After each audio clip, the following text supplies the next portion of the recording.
तर आणि सरकार बोलण्याचं कारण पिकलं पान केव्हा तरी करून पडणारच. अहो असं का म्हणता? हो आणि सरकार आता याच्यातून निवृत्त होऊन आपण कुठेतरी देवदर्शनाला जावं, परंतु या राजगादीला कोणतरी मालक वारस असावा यासाठी तुमचा विचार घेण्यासाठी मी तुम्हाला बोलवलं. हो तसं राजगादीचा अधिकार थोरल्या मुलाला असतो आणि माझ्या थोरल्या मुलाला या राजगादीवर बसून आपण तीर्थयात्रा कराव्या अशी आमची मनोकामना आहे. तेव्हा तुमचा काय विचार आहे? पहिला मुलगा आपला म्हणजे माझा सावत्र मुलगा, तो थोरला आहे आणि आमचा मुलगा आहे तो जरा लहान आहे, तो शिक्षण घेत आहे. पण महाराज बोला. तुम्हाला एक गोष्ट मला बोलायचं आहे. बोला. माझ्या कानावर बातमी अशी आली की आपला थोरला मुलगा जरा वाईट वागत आहे, दारू पितो, लाजवाना येतो आणि काही गोष्टी करतो. पण तुम्ही मला सांगा, या राजगादीचा जरी मालक केला त्या राजाचा संभाळ नीट नेटका करते असं तुम्हाला वाटतं? हे तुम्हाला कळतं नाही? हो मला समजलं म्हणून मी बोलले तुम्हाला. म्हणजे आपला थोरला मुलगा म्हणजे तुमचा सावत्र मुलगा, माझा सावत्र मुलगा, आमचा पहिल्या राणी सरकारचा मुलगा व्यसनी आहे, व्यभिचारी आहे, परस्त्री संभोग करतो, हे सगळं तुम्हाला माहिती आहे. अशा व्यक्तीला राजगादीवर बसल्यानंतर ही राजगादीच काय पण संपूर्ण राज्य नयास केल्याशिवाय राहणार नाही. तुम्ही मला सांगा, त्या गोष्टीचा पूर्ण निर्णय करा आणि मगच राजगादीवरती बसा. ठीक आहे राणी सरकार.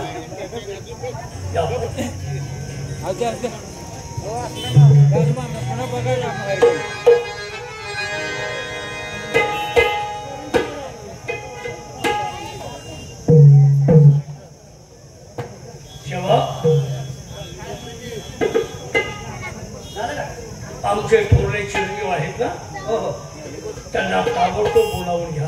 काय नाव त्यांचं माहित नाही का? काय मुलाचं नाव काय ठेवलंय? बारावीला आम्ही कळव. अरे हराम खोरो, राजकुमार थोरले राजकुमार म्हटलं तरी चालेल. ते काय बोलून घ्या, बोलाव. ओ राजकुमार, यक्षगांना नाव नाही. आज सकाळी आली महाराजांनी दरबाराकडे बोलवलंय, फार महत्वाचं काम आहे. या लवकर या. ये धबका है, धबका है.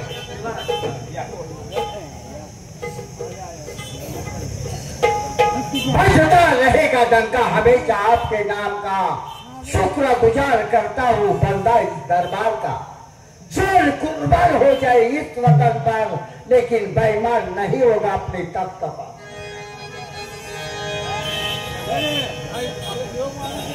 मुलाना तो बता देना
आजपर्यंत आम्हाला एवढ्या अर्जंट कधी आपण दरबार मध्ये बोलवलं नाही आणि आज बोलवण्याचं कारण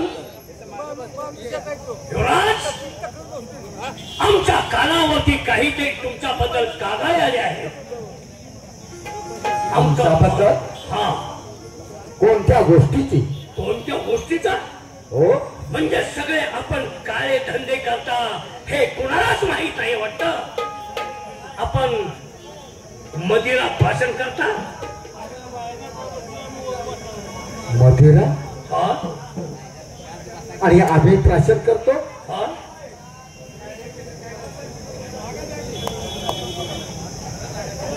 म्हणजे ही वाटा तुमच्या कानावर आली म्हणायचं. कानावर नाही, ही पुरायला सहित आमच्या कानावरची गोष्ट आली. दारू पिता ना? हो, दारू पिता. कारण एक काय लहानपणीच आमची आई देवाघर निघून गेली. आमचा सांभाळ करण्यासाठी तुमच्याकडे वेळ नव्हता. त्याच्यामुळं एका दासीचा स्वाधीन केला. ज्या पद्धतीचे सहवास त्या पद्धतीचे संस्कार माणसावरती होत असतात. बाबासाहेब वयाच्या 16व्या वर्षापासून आम्ही नदीला प्राशन करू लागलो. आवाज रात होत आहे पाहिजे होती. मदिरा भाषण करता. हे परस्त्री संभोग देखील करतात. म्हणजे परस्त्री ही सुद्धा वार्ता तुमच्या कानावरती आली. काय नाही.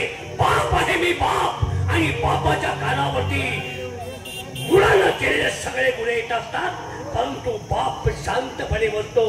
कारण तापलेलं रक्त गरम असतं ते. आणि गरम रक्त कधी काय करून जाईल हे सांगता येत नाही. परंतु मी राजा आहे. बरोबर आहे ना? निकट सांगतोय ते. बाबासाहेब 16व्या वर्षापासून आम्ही मदिरा प्राशन करू लागलो. आणि त्याच रशेमध्ये या राष्ट्राची असणारी तारा नाही की तिचं नाच गाणं पाहण्यात जाऊ लागलो. तिच्याने आमची जवळीक झाली. आणि ते संबंध आमचे वेगळ्या संबंधामध्ये मोडले गेले. वेगळ्या संबंधात मोडले गेले. मदिरा प्राशन परस्त्री आपण चोरांच्या करवेत चोरी देखील करता.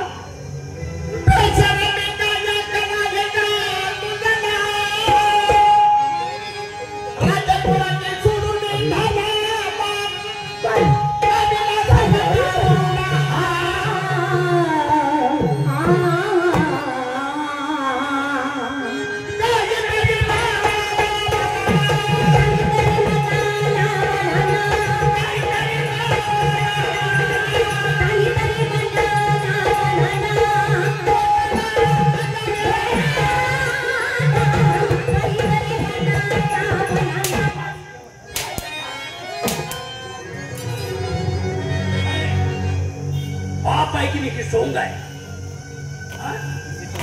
सगळं करून हो म्हणतोयस, निर्लज्जासारखं बोलतोय. खराय का नाही? खराय काय बोल. बाबासाहेब सत्य का असत्य हे मला माहिती.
बाबासाहेब जे माझ्यावरती आरोप केले हे सत्य का असत्य हे मी सांगू शकत नाही. पण तुमच्या मुखातून आले म्हटल्याच्या नंतर हे सत्य मानतो मी. सत्यच आहे हे.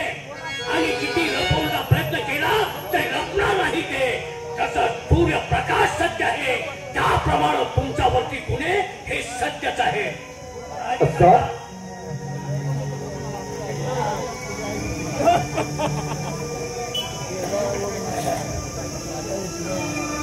तसा आमच्या दरबारातून चालतं व्हायचा, दरबार थांबायचं नाही. बाबासाहेब, पण मी असा कोणताही गुन्हा केला नाही. मला हातपायची सजा देऊ नका.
बाबासाहेब, माझा कोणताही गुन्हा नसताना, माझी चूक नसताना माझ्या अकाउंटच्या हक्काचे फटके मारले आणि मला तुम्ही हात पाहायची सजा देत आहात.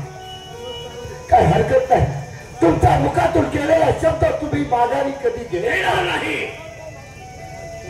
फक्त माझे हात सोडून तुम्हाला विनंती, हे राष्ट्र सोडून जाण्यास मी तयार आहे. पण माझा लहान भाऊ चंद्रकांत, त्याला फक्त एक वेळ मला भेटू द्या.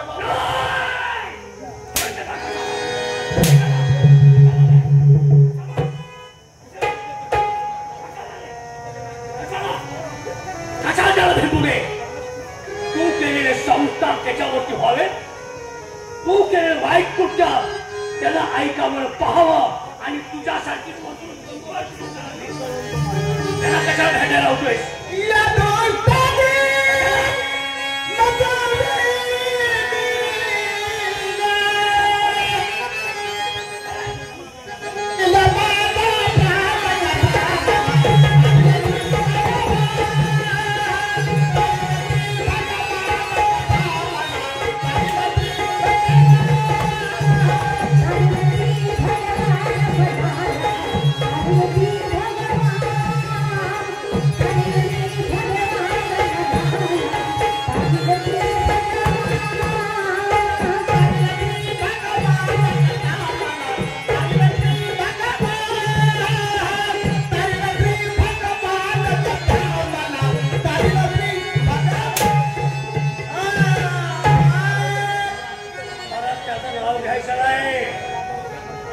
माझ्या धाकट्या मुलाचं नाव घेऊ नको. तू जसा पदफैली झालास, तू जसा वाया गेलास, त्याप्रमाणे त्याला वाया जाऊ देणार नाही. कशाला गाठ घ्यायची आहे त्याची, कशाला भेट करून घ्यायची आहे तुला. बाबासाहेब, तरी माझ्या लहान भावाची मला भेट नाही घालू दे. कदापि नाही. तरी हरकत नाही. पण जात असताना शेवटची एक आठ्याची निशाणी या दरबारमध्ये करू जाते, ती तर माझ्या चंद्राला दाखवा. हो, काय करतो निशाणी तुझा? त्याला दरबारातून मोठा देवा लावून चालल्यागत काय करणार आहे ते? ही माझ्या असणारी संस्थे आज ही समोर दिसणारी भिंत आहे. या भिंतीमध्ये बांधतात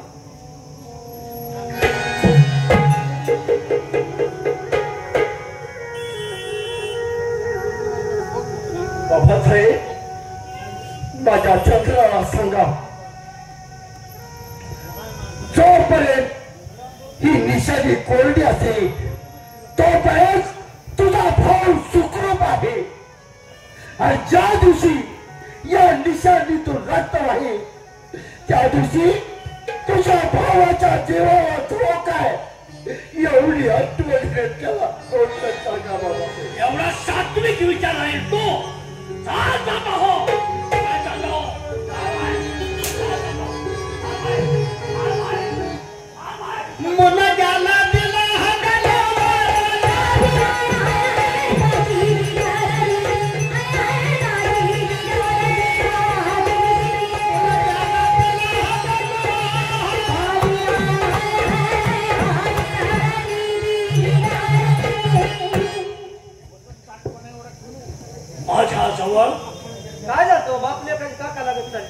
अन्यायाला थारा नाही, चुकीला माफ नाही.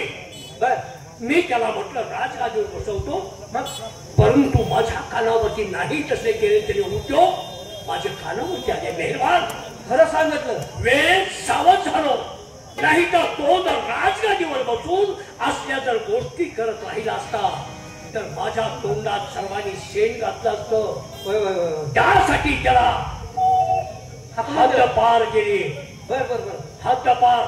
हातपार केला निशाणी ठेवून गेला, निशाण ठेवून गेले. भिंतीत शमशेर खोपून ठेवली आणि म्हणजे माझ्या भावाला सांगा, चंद्रकांत बरोबर आहे त्याला सांगा बंधुप्रेम आहे. बंधुप्रेम कसलं आहे.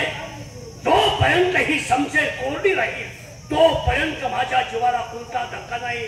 आणि या शमशेरीतून म्हणजे त्या भिंतीतून या शमशेरीतून रक्त वाहील त्यावेळेस माझ्यावरती कोणतं तरी संकट आहे असं माझ्या भावाला सांगा. म्हणजे इतका हात पुण्यवंत आहे. जाऊ दे, पाहूया कसं काय होतंय ते. गेलं पाहिजे.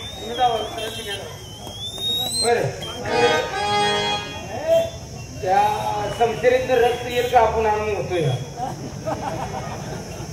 रगाच्यावर आणून बसून पोरग किडनॅप करायचं आपल्या आपल्याला काय करायचं. शेव कुत्र्या कानी बोकाड सोड म्हणले की सोडायचं. कुणाला उडतंय करायचं काय गरज चालली आपली. फोडायचं कुणाला बेस्ट द्या. चल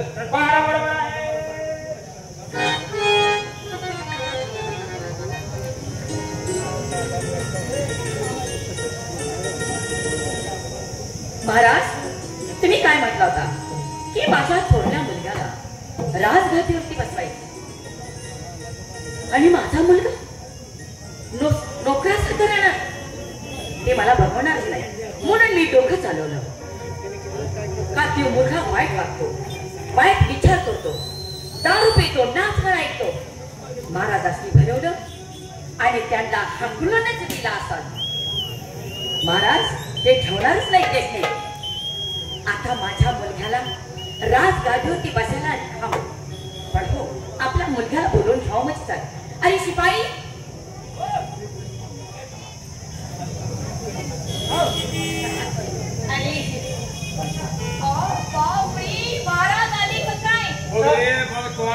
साखर कारखाना तोंडात गेले.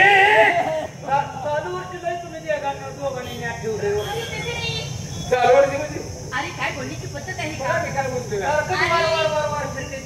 अरे ही एकटी पत्नी आहे, तिने माझी पती आहे. पण एखाद्याला झालं पुतणी पत्नी राणी सरकार, तुमच्या सांगण्याप्रमाणे थोरले चिरंजीव यांना मी शिक्षा दिली. हंतच्या फटक्याला फोडला. एवढंच नाही तर हद्दपारी शिक्षा सुद्धा दिली. परंतु हद्दपारी शिक्षा देता देता जाता जाता त्यांनी एक पराक्रम करून ठेवलाय. काय हो गेलं. भिंतीत शमशेर खोपून ठेवली, अखेरचं निशाण म्हणे. आणि अखेरचं निशाण ते कसं, जोपर्यंत ही शमशेर भेटाळत आहे, सुखी आहे, तोपर्यंत माझ्या जीवाला कोणताच धोका नाही. आणि ज्यावेळेस या शमशेरीतून भिंतीतून रक्त येईल त्यावेळेस ओळखायचं माझ्या जीवाला धोका आहे असं माझ्या धाकट्या भावाला सांगा म्हणे. पण त्याने काहीतरी करून गेला. अखेरचे निशाणी म्हणतो तो. बोला. करावं तेवढं तोडतो. निदान आम्ही हे काय बघत आहोत या. माहितीये का तुम्ही खरी लागल्यावर माझ्या आणि असं का होतं माहितीये का.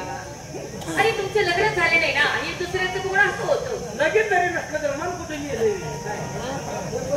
ध्यान होत राहते. ठीक आहे. राणी सरकार, त्यापर्यंत होत होते.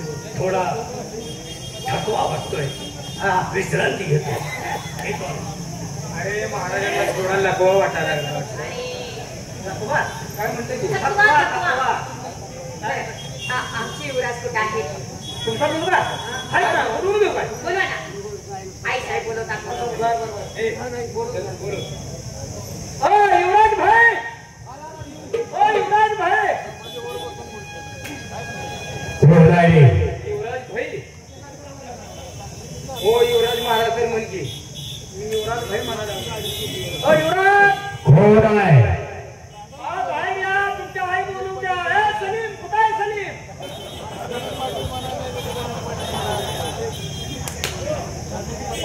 आराम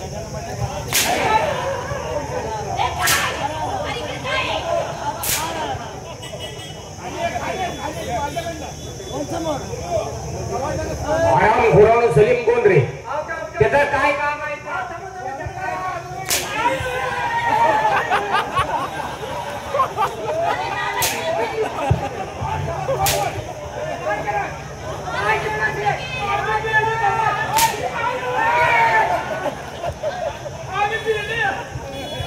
आराम खोरा ना साहेबांना आमच्या खाली पडलं.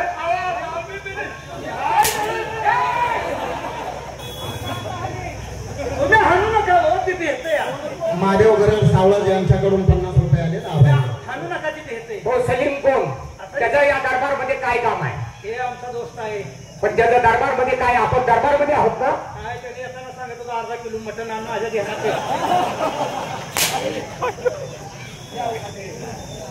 तुझ्या सलीमचे नाव घ्यायला सांगूनच नाही का? तिथं काय मोठे ना तू म्हणलं गोरटायची मासे रात्री घेऊन गेले. काय रे हराम खोरावलो? काय चाललंय काय दरबार मध्ये? आमचा विचार चाललाय तुम्हाला तुमच्या मम्मीने बोलवलं म्हणजे आमच्या महासाहेबांनी? चला हे हाणू नका नाही पळत.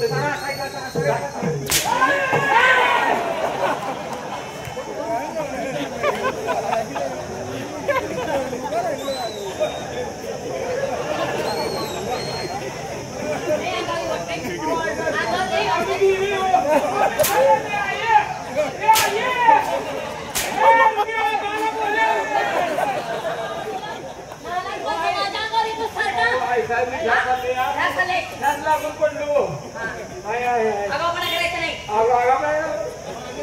आई साहेबांकडे काय नाट केली? रोशन रहे तुम्हारे दरबार की रौनक गुले बाग बाग. रोशन रहे तुम्हारे दरबार की रौनक गुले बाग बाग. दुआ करता हूँ माँ साहब के लिए. बंदा हाजिर है खिदमत में आप.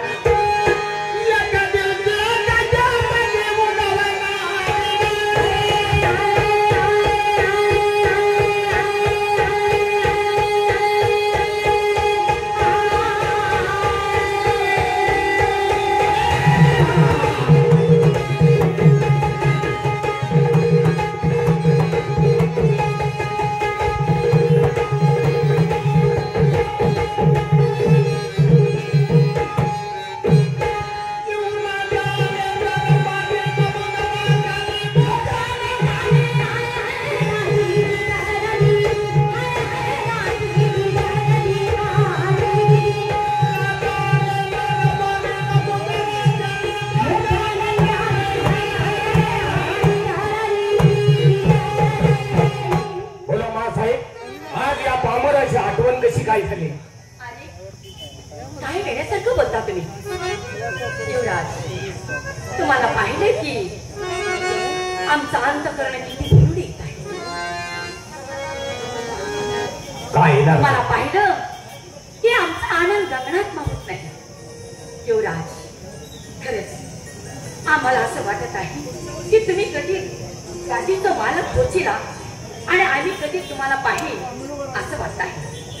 बाळासाहेब, आम्हाला पाहिल्यानंतर तुमच्या चेहऱ्यावरचा आनंद आम्हाला कळला, पण आपल्या मुखातून जे शब्द बाहेर पडले ते ऐकल्यानंतर खरोखरच मनाला धक्का बसल्यासारखं वाटलं.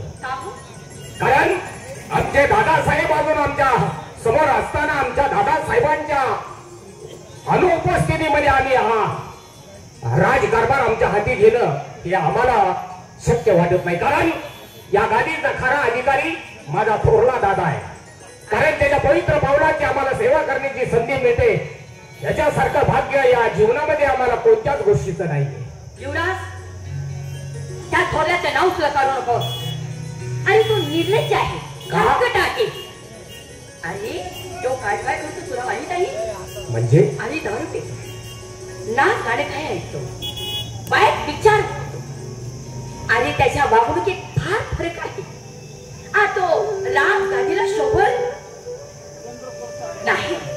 राजगादीला शोभल तो माझाच मुलगा नाही बाळासाहेब. आणि हा एवढाच काय, माझा मुलगा आहे. तो सावत्र मुलगा आणि त्यानं गादीवरती बसायचं आणि तुम्ही नोकरासारखं त्याचं काम ऐकायचं, हे मला आवडणार नाही. वा मासाहेब, आणि हे मला सण होणार नाही. म्हणून मी काय केलं माहिती, महाराजांनी सांगितलं,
महाराजांनी मी असं सांगितलं, हेच गोष्ट सांगितली मी, किती दारू पितात, वाईट पगार मागतात.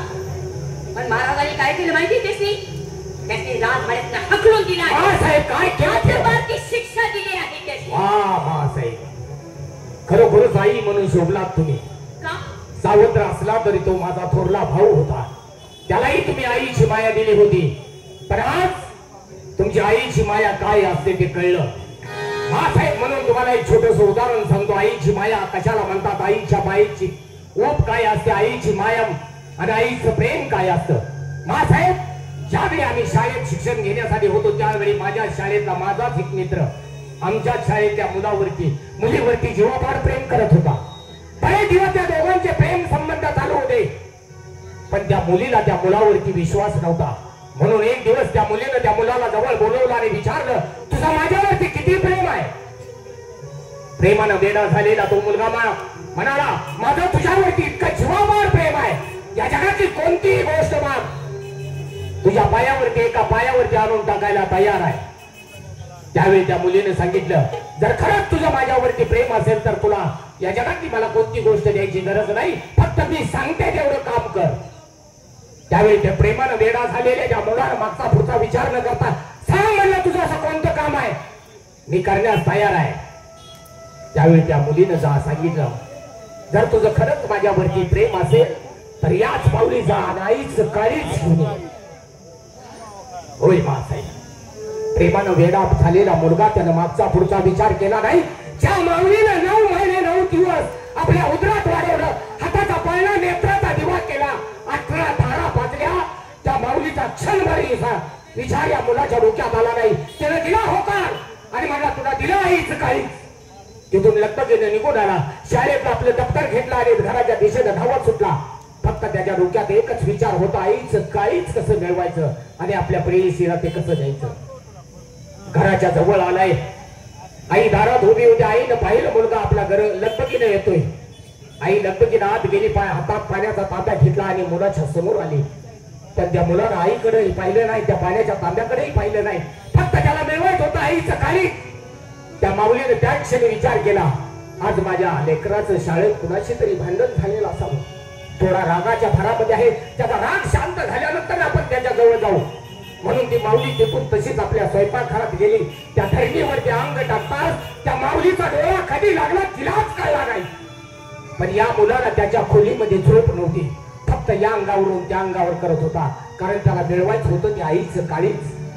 आजूबाजूला कुणी आहे का नाही पाहिलं, पण त्या घरात दोघांशिवाय तिसरा माणूसच कुणी नव्हता. त्या मुलानं स्वयंपाकघराच्या दिशेनं पाहिलं, आई शांत झोपलेली. लगबगीने स्वयंपाकघराच्या दिशेत गेला. स्वयंपाकघराच्या कोपऱ्यात असणारा तो खंजर हातात घेतला आणि आईच्या जवळ गेला. आईला डोळे भरून पाहिलं आणि हातात असणारा तोच खंजर आईच्या छातीत आर पार केला. आईच्या काळजाचा घड घेतला आणि आपण केलेला पराक्रम आपल्या प्रेयसीला दाखवण्यासाठी धावत सुटला. पण दैव योगाने जात असताना एका ठिकाणी त्याला दगडाला ठेच लागली आणि हा एका बाजूला पडला आणि आईच्या काळजाचा घड एका बाजूला पडला. मातीनं बरबटलेल्या त्याच काळजाच्या खडातून त्यावेळी आवाज आला, बाळ उठ बाळ, तुला कुठे लागलं काय? महासाहेब, त्याला म्हणतात ते आईचं प्रेम, त्याला म्हणतात त्या आईची माया. तुमचं या आईचं प्रेम नसून एखाद्या कारविरीचं प्रेम म्हणावं लागेल. होय महासाहेब, जरी त्याला तुम्ही तुमच्या उदरात वाढवला नव्हता, तर त्याला तुमच्या छत्रछायेखाली लहानाचा मोठा केला होता. त्याला तुमच्या अंगा खांद्यावरती खेळवला होता. त्याला तुमच्या हातचे 4 घास चांगले होते, त्याची तर जाणीव ठेवायला हवी होती. समजते मला. 4 घास चालली, सांभाळला मी, लहानाचा मोठा केला. पण माझ्या मुलगाला जर बागरं कोण सारत असेल तर ती मला आवडणार नाही. युवराज, नाही रे, तुला कोणी वेड वाकडं बोललं, तो नोरकासारखं काम केलेलं मला नाही आवडणार. मी तुझ्यासाठी माठात करायला नाही मासाहेब, माझ्या मुखातून गेलेला शब्द मी परत घेणार नाही. ज्याप्रमाणे प्रभू रामचंद्राने आपल्या रामचंद्राच्या पवित्र पावलांची ज्याप्रमाणे भरताना सेवा केली, त्याप्रमाणे माझा दादा जरी या राज्यात कसला तर त्याच्या या सिंहासनावरती पादुका आहे असं समजेल आणि रात्र दिवस त्या सिंहासनाची सेवा करेन. पण त्या सिंहासनाचा अधिकारी कधी बनून राहणार नाही, हा माझा तुम्हाला शब्द आहे. युवराज, असं वेड्यासारखं करू नका. अरे तू नालायक गेला जाऊ दे, पण शेवटी त्या नालायकाने काय केलं माहिती? काय केलं? आखिर ते निशाण लावला ते. आणि काय म्हटलं माहिती का तू? ज्या टायमाला माझं काहीतरी बरं वाईट होईल, ह्या निशाणामधनं रक्त वाहील. जोपर्यंत मला काही होत नाही तोपर्यंत ते सुखरूप राहील. ठीक आहे, जाऊ दे, मला त्याच्याशी खेळायचं नाही मासाहेब. नाही. पण युवराज, जोपर्यंत या निशाणातून रक्त येत नाही तोपर्यंतच मी तुमचा आहे. ज्या दिवशी या निशाणातून रक्ताची धार वाईल, त्या दिवशी तुमच्या आणि माझ्यामध्ये अंतर येणार आणि मी हा राय दरबार सोडून माझ्या भावात ज्या भाव दिशेने गेलाय त्या दिशेने जाणार. पण मला तुमच्या या पवित्र पावलाची आणि तुमची सेवा करण्याची गरज नाही. माझा भाव ज्या दिशेने गेलाय त्याच दिशेने मला मार्ग धुवायचा आहे. फक्त जोपर्यंत या आखरी निशाणातून रक्ताची धार येत नाही तोपर्यंतच मी आपला सेवक आहे. नाही नाही, त्याला काही होणार नाही, एवढी काळजी करू नको. त्याला बिलकुलच काही होणार नाही. अरे तो रागाच्या भरात गेला आहे. महाराज सरकारने सुद्धा रागाच्या भरात घालवला आहे. जाऊ दे ना. नाही मासाई, आहे मी त्या परमेश्वराची जोपर्यंत साथ आहे तुम्हाला आणि जोपर्यंत त्यातून रक्ताची धार बाहेर येत नाही तोपर्यंत मी तुमचा गुलाम आहे. पण या सिंहासनाला स्पर्श सुद्धा करणार नाही. येतोय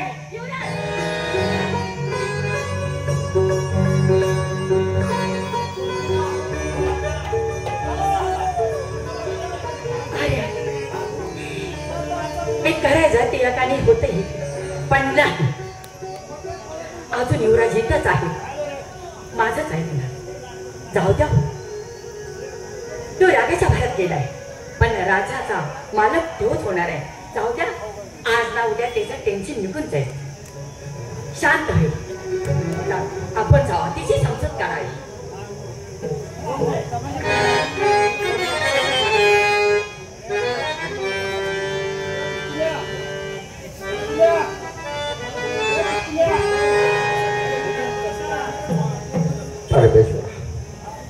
आणि काय केलं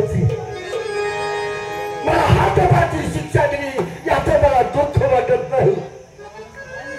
परंतु माझा लाडका भाऊ माझ्यापासून दुरावला, त्याच्या आणि माझी भेट झाली नाही याच गोष्टीचं मला दुःख वाटत आहे. हे घर दार सोडून मी आता जिकडा पुन्हा तिकडा मुलूक थोडा निघून जात आहे.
तर बाहेर आलो, परंतु माझ्या चंद्रकांची आठवण मला झाल्याशिवाय राहत नाही. एक वेळ भेट झाली असती तर माझ्या मनाला खंत वाटली नसती, पण जाताना माझी त्याची भेट झाली नाही. तरी सुद्धा समोर जंगल दिसत आहे, ही पाऊल वाट दिसते. या पाऊल वाटेनं वाट काढत काढत आपण पुढे निघून गेलं पाहिजे. तिकडे पुढा तिकडे मुलूक थोडा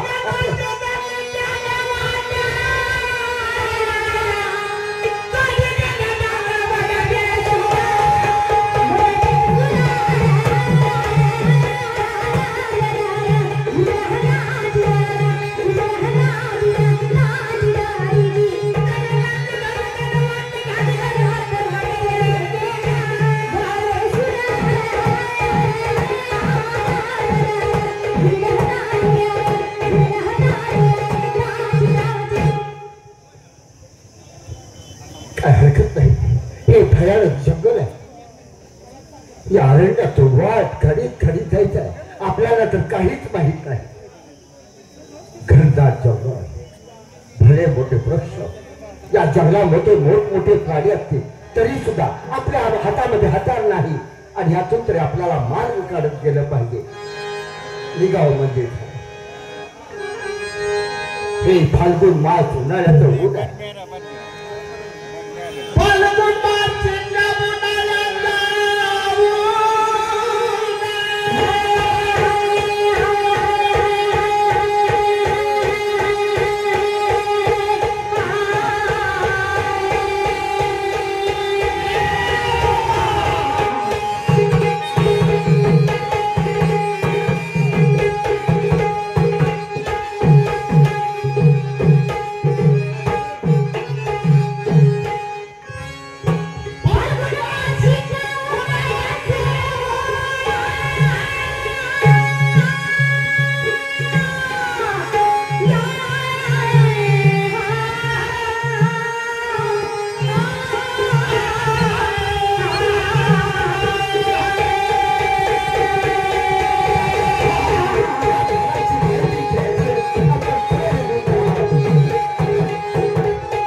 आणि आपण जंगलाच्या मध्यभागी आलो. बोलता बोलता या झाडांची माहिती घेत आलो. त्याच्यामुळं प्रवास कसा झाला हे समजलं नाही. तरी सुद्धा हनुमान भजनी मंडळ वाचेगाव यांच्याकडून सलीमचं काम चांगलं झाल्याबद्दल 1000 रुपये प्रेझेंट